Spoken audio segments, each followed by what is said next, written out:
Good morning, and welcome to this week's episode of Ask Dr. Murphy. I hope everyone is doing well today. My name is Katie Berg. I'm a research study coordinator with the Havey Institute, and I'll be leading today's discussion. I'd like to introduce and welcome Dr. Robert Murphy. Dr. Murphy, how are you this morning? Doing just great. Thank you. Dr. Robert Murphy is the executive director of the Havey Institute for Global Health and the John Philip Fair Professor of Infectious Diseases here at Northwestern's Feinberg School of Medicine. He answers your COVID, public health, and infectious disease questions each week here on the Havey Institute for Global Health's Facebook page. We invite you to submit any questions or comments you have down below, and today Dr. Murphy will be addressing the latest headlines through today, November 14th. Starting with a COVID headline, COVID vaccinations were safer for children than getting COVID infection itself. Dr. Murphy, can you break down the study's data for us? Yeah, so we've known that COVID has cardiac complications and that people who have underlying cardiac disease do much worse with COVID. So there's a link already well known. And we do know that the vaccine has reported that some kids, especially boys more than girls, can get pericarditis. It's an inflammation around the heart.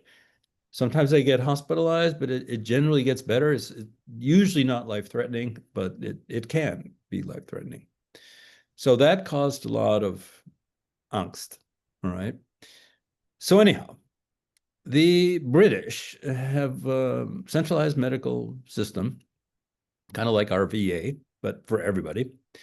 14 million English children and adolescents at the height of the COVID pandemic, so from 2020 to 2022, they looked at them and their diagnoses. And so what they found was having COVID, they had a huge increase in diagnosis of cardiac events, arterial blood clots, venous blood clots, myocarditis and pericarditis, which we had associated with the vaccine, all inflammatory conditions. And this is like right after and for months later. We're talking about factors of 2.3 to 4.9. And for inflammatory conditions, it's 15 times higher. So then you look at the kids who had vaccination and didn't get COVID, and they found that the first month after vaccination, the risk for myocarditis and pericarditis increased times 1.8, almost 2 times more than happens in the general population. But that kind of went down after a month. So the point is, COVID is devastating to children. If a child gets COVID, they can get all these cardiac things that can really be very dangerous and can last a long time. And who knows what will happen down the road with this when they're adults after they've had this kind of onslaught. So the whole idea that kids don't need to take vaccines is completely wrong. And that the vaccine, although it does also is associated with pericarditis, myocarditis, it's relatively self-limited and not so lethal. So it's a very large study that people have to take into consideration when they're thinking about vaccinating their children or not, because you're putting your kid at risk for all these terrible complications, multiple fold more than if you don't give them the vaccine.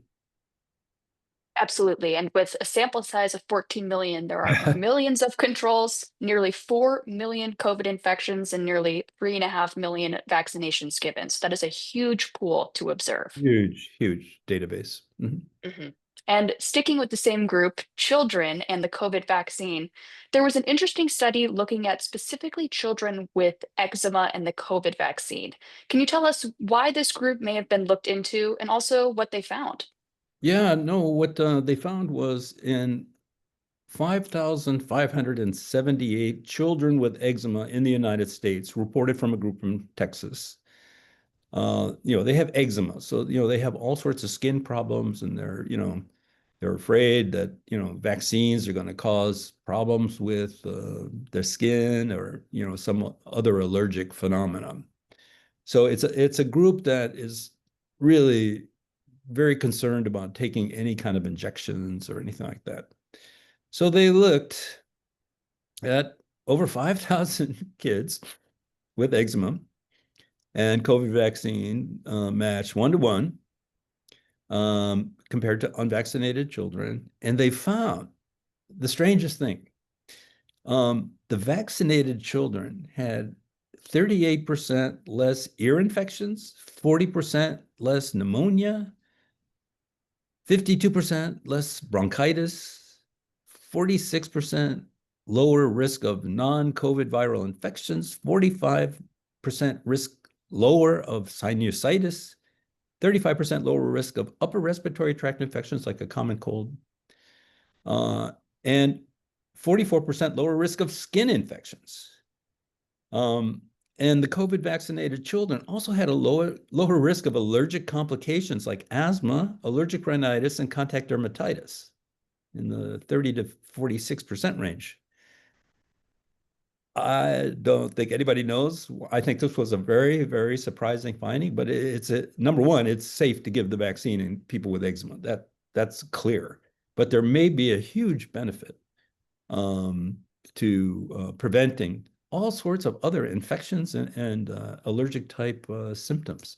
So we don't know why, but yeah, that's 5,000 plus kids, and that's very, very dramatic. Very, very positive results. And something less unexpected, unfortunately, is the continued rise of measles cases here in the US. And there was also a big announcement from up north in Canada regarding their measles. Can you fill us in on the latest? Yeah, we're not alone in this measles epidemic. So we're another 42 cases in the last week, up to 1,723. 12% of all measles cases end up in the hospital. There's 3 reported deaths in the United States. And all the serious ones were in unvaccinated individuals, primarily in New Mexico and children in Texas. So almost everybody's unvaccinated. And with the vaccination rates that we've talked about before going down everywhere, this is not going to end. It's just, we've got it. We've got it forever. Remember, in the year 2000, 0 cases of measles in the United States. That was when we had really high, over 95%, vaccine coverage. But those days are over. All these diseases are going to come back. The Canadians have it actually even worse. They lost their measles elimination status completely by the WHO because they have over 5,000 cases. 2 deaths in the group. But, there's like 41 million people in Canada compared to 336 million people in the United States. It's about 12% of the population of the United States, and they have over 3 times the number of cases. So it's a mess up there. And it's around the world now. You're gonna once you start looking, you find. And that's what's happening here. So if you want to get measles, end up in the hospital, 12% a death, 1 to 2 deaths per thousand. That's what's going to happen. We're going back to that era. Mhm.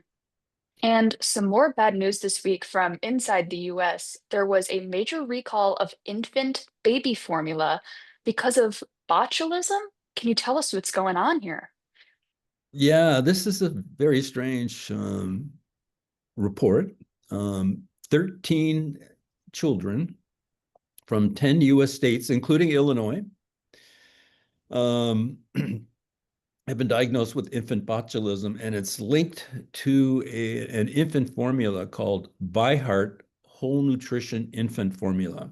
That's BY capital HEART, Byheart. If you see that if you're using that, stop using it and throw it away or take it back to the store or whatever. Fortunately, that Byheart product only accounts for about 1% of all baby formula used. So it's not going to be the crisis that we had when the Abbott formula factory was closed. So anyway, what happens with the babies is they start getting listless. This is botulism toxicity. They start getting listless and they can't swallow and stuff like that. So, if your kid gets like that, they got to go get checked out.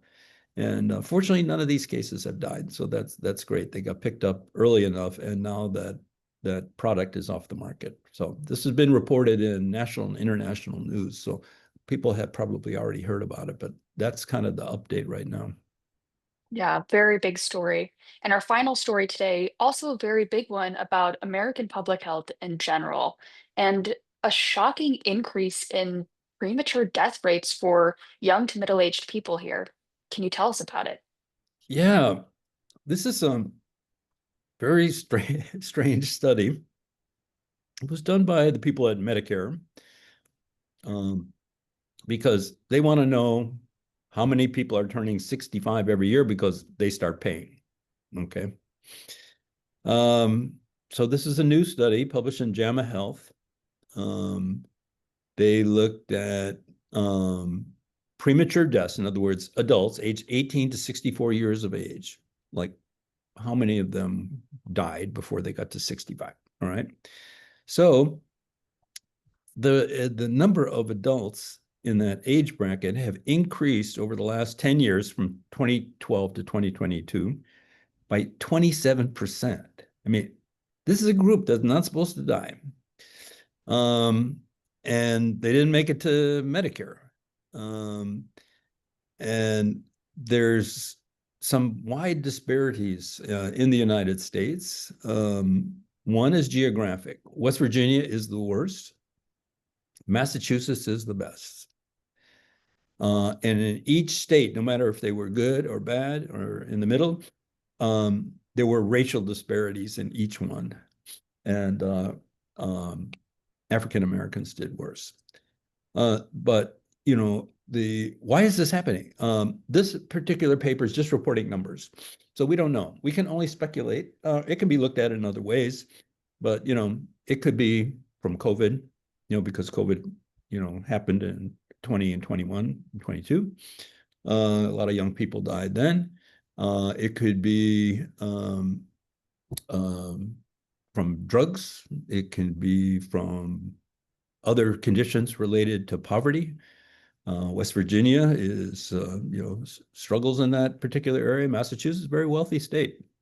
So nobody knows why that is, but that is the case, and it really needs to be addressed. And it's really sad that this we're supposed to be living longer, and the United States actually, especially in white men, is the um, longevity is declining actually. There's some little bumping around there, but I mean, all the other wealthy countries, everyone is like creeping up, and we're not. And so that needs to really be addressed in a more meaningful way, figuring out why that's happening and address that problem. That's what we need to Absolutely. do. Yeah. It absolutely does. And we hope to see more research and follow up on this topic that we can continue to report on. But I would like to thank you, Dr. Murphy, for your time and your expertise breaking down all of the most important stories for us here today. Well, thank you, Katie. And thank you all for joining us for this week's installment of the Ask Dr. Murphy series. We hope to see you back next week. As always, any questions or comments are welcome down below or at any of our social media linked in the description. We'll see you next week.